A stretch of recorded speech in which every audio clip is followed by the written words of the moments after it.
आनंद आशुलिपि मासिक पत्रिका प्रतिलेखन संख्या 4, 5 व 6। गति 100 शब्द प्रति मिनट। अंक 10। Be ready.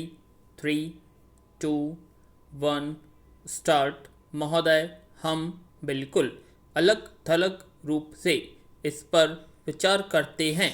हम अपने देश के लिए कुछ आदर्श परिस्थितियों की कामना करते हैं। ऐसे अवसरों पर हम इतिहास और संसार के अन्य देशों के अनुभवों का ध्यान नहीं रखते। समस्त मानव इतिहास में यह देखा जा सकता है कि किसी भी देश में यह नहीं हुआ कि अर्थव्यवस्था निरंतर प्रगति ही करती जाए। यह सर्वोत्तम रूप से व्यवस्थित और सर्वाधिक विकसित देशों तक में नहीं हुआ। सदा उतार चढ़ाव आते हैं और प्राय कुछ समय के लिए देश पिछड़ भी जाते हैं।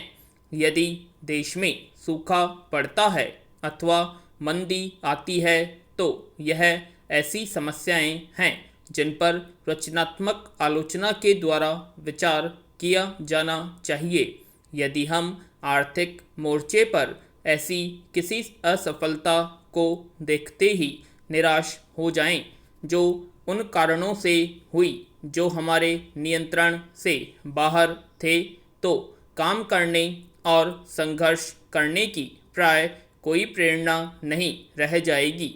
जब इस वर्ष मार्च के महीने में सरकार ने कार्यभार संभाला तो देश के सामने अकाल मुंह बाए खड़ा था। अनेक राज्यों में अनाज की बहुत कमी थी और हमारे सामने अपने लोगों को भोजन जुटाने की विशाल समस्या थी। इतिहास में कभी भी किसी प्रकार की ऐसी प्रबल चुनौती का सामना नहीं करना पड़ा। फिर भी हमने साहस और दृढ़ता से पूरा मुकाबला किया। पैरा चुनावों के बाद राज्यों में ऐसी सरकारें बनी जो पूरी तरह से एकता के सूत्र में नहीं बंधी हुई थी। ये सरकारें केंद्र की सत्तारूढ़ पार्टी के विरुद्ध थी, लेकिन हमने भुखमरी की चुनौती का सामना करने में इन्हें पूरा सहयोग दिया। विपक्ष के सदस्य चाहे कुछ भी कहें, पर वे यह नहीं कह सकते कि हम सफल नहीं हुए।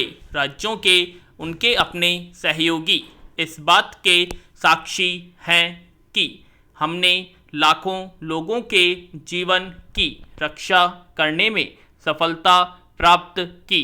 अंत में मैं सदन के दोनों पक्षों के सदस्यों से यह अनुरोध करना चाहती हूँ कि वे तात्कालिक महत्व की बातों से ऊपर उठकर इतिहास के व्यापक परिप्रेक्ष्य में इन समस्याओं पर विचार करें।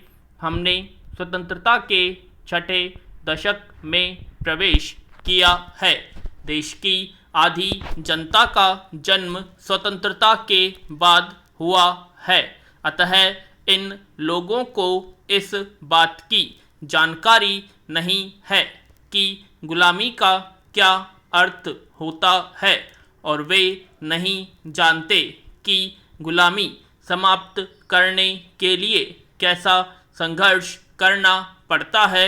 विराम। पैरा महोदय, परिवार योजना और समन्वित ग्रामीण विकास विषयों और हस्तक्षेप का प्रलेखन तथा प्रत्येक हस्तक्षेप का प्रभाव यदि रिकॉर्ड किया गया तो हो परियोजनाओं की पाठ्य सामग्री तैयार करने में सहायक सिद्ध होंगे। जहां उपलब्ध हो स्वैच्छिक संगठनों के माध्यम में हस्तक्षेप किया जा सकता है, क्योंकि यह परिवार कल्याण के साथ कार्यों को अभिमुख करने में अच्छे उदाहरण हो सकते हैं तथा उनसे अपेक्षित परिणाम प्राप्त किए जा सकते हैं। स्थिरता के संबंध में जन सहभागिता महत्वपूर्ण है।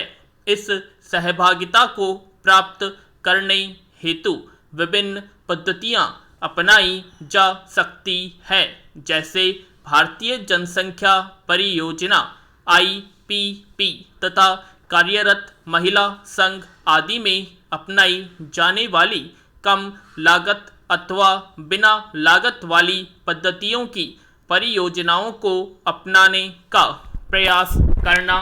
राजनीतिक और धार्मिक नेताओं को इसमें सम्मिलित करके कार्यक्रम को बढ़ावा दिया जा सकता है। लोगों में जागरूकता की भावना जागृत करने से क्षेत्र में कार्य की मांग बढ़ेगी। जैसा कि परियोजना गांवों में देखा गया है, प्रबंध सूचना प्रणाली को परियोजना के कार्यान्वयन का अनिवार्य अंग होना चाहिए। कार्यान्वयन एजेंसी को उठारेख के रूप में कार्य करना चाहिए तथा सरकारी वितरण प्रणाली के अंतराल को दूर करने के प्रयास किए जाने चाहिए। पैरा शिक्षा, रोजगार सृजन, ऋण आवश्यकताओं को पूरा करना, परिवार योजना में महिलाओं को लाना आदि विभिन्न संगठनों के संगठन में सामंजस्य था।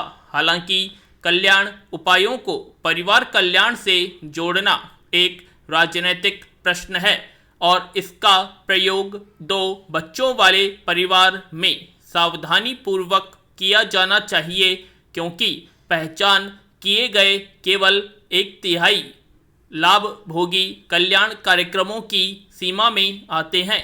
पैरा जवाहर रोजगार योजना कार्यान्वयन एजेंसियों को निधियों की अदायगी तथा राज्य सरकार द्वारा कार्यक्रम संसाधनों के विलंब को दूर करने के लिए केंद्र सरकार के संसाधनों के अंश की अदायगी सीधे जिला स्तरीय कार्यान्वयन एजेंसियों को की जानी चाहिए, जैसा कि कार्यक्रम के पहले वर्ष में किया गया था। निधि को राज्य सरकार के माध्यम से नहीं भेजा जाना चाहिए। पंचायती राज से संबंधित भारत के संविधान में हुए नवीन परिवर्तनों के अनुरूप तथा ग्रामीण क्षेत्रों में लोकतांत्रिक विकेंद्रीकरण की प्रक्रिया को सुदृढ़ करने के लिए केवल पंचायती राज संस्थानों में इंदिरा आवास योजना तथा मिलियन कूप कार्यक्रम सहित सभी कार्यक्रम की आयोजना तथा कार्यान्वयन किया जाना चाहिए। केंद्र निधि की 2 किश्तों में जारी किया जाना चाहिए। पैरा महोदय, हर वर्ष पहली किस्त अप्रैल तथा दूसरी अक्टूबर में जारी होनी चाहिए। उत्तर पूर्वी राज्यों के मामले में इनके सीमित कार्य करने के मौसम को ध्यान में रखते हुए निधियों को एक ही किश्त में जारी करना चाहिए। ग्रामीण आधारभूत संरचना को सुदृढ़ करने तथा ग्रामीण निर्धनों के लिए रोजगार सुअवसर बढ़ाने के लिए कार्यक्रम में कुल व्यय में वृद्धि करनी चाहिए। सामग्री तथा मजदूरी लागत और स्टाफ वेतन में वृद्धि से यह वृद्धि होती है। इसके लिए यह सुनिश्चित करना चाहिए कि कार्यक्रम के तहत प्रत्येक वर्ष हर ग्राम पंचायत को न्यूनतम 50,000 रुपये तथा अधिकतम रुपये 5 लाख मिलने चाहिए। इकाई लागत तथा इंदिरा आवास योजना की आधारभूत सुविधाओं के लिए प्रावधानों में वृद्धि की जानी चाहिए। प्रशासनिक व्यय के लिए 4% को 10% तक बढ़ा दिया गया, जिसका आधार उत्तर पूर्वी राज्यों के खंड व ग्राम स्तर पर और राज्य व जिला स्तर पर तकनीकी तथा अन्य पर्यवेक्षक तंत्र का सुदृढ़ करने के लिए इस व्यय के 60% का उपयोग करना था। जवाहर रोजगार योजना के तहत कार्य कर रहे मजदूरों को केंद्रीय आवंटन के अंग के रूप में केंद्र द्वारा राज्यों को 10 रुपये प्रति श्रम दिन के हिसाब से खाद्यान्नों का आवंटन प्रशंसनीय है। मजदूरों को खाद्यान्नों का आवंटन केवल लोक वितरण प्रणाली के माध्यम से करना चाहिए तथा महाराष्ट्र की तरह मजदूरों को फूड कूपन बांटने चाहिए। मजदूरों के लिए खाद्यान्नों के क्रय मूल्य को घटाना चाहिए। एफसीआई द्वारा कार्यान्वयन एजेंसियों को मामूली चावल की आपूर्ति की जानी चाहिए।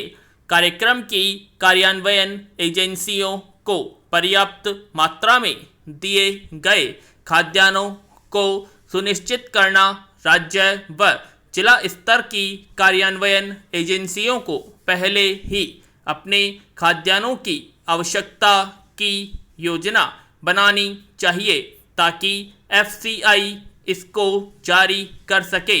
जिन राज्यों के पास पर्याप्त खाद्यान्न उपलब्ध है वहाँ कार्यक्रम के अंतर्गत संसाधनों के केंद्रीय आवंटन के अंश के रूप में खाद्यान्न खरीदने के लिए जबरदस्ती नहीं करनी चाहिए। पैरा रोजगार सृजन तथा ग्रामीण क्षेत्रों में टिकाऊ सामुदायिक परिसंपत्तियों के सृजन हेतु मजदूरी व गैर मजदूरी के 60.40 अनुपात को 50.50 करना चाहिए तथा कार्यान्वयन एजेंसियों द्वारा जिला स्तर पर इस अनुपात की पूर्ति की जानी चाहिए। प्रत्येक राज्य में रोजगार सृजन लक्ष्य को निर्धारित या संशोधित करते समय केंद्र की न्यूनतम मजदूरी दरों की भी गणना समय रहते करनी चाहिए। पूर्ण विराम।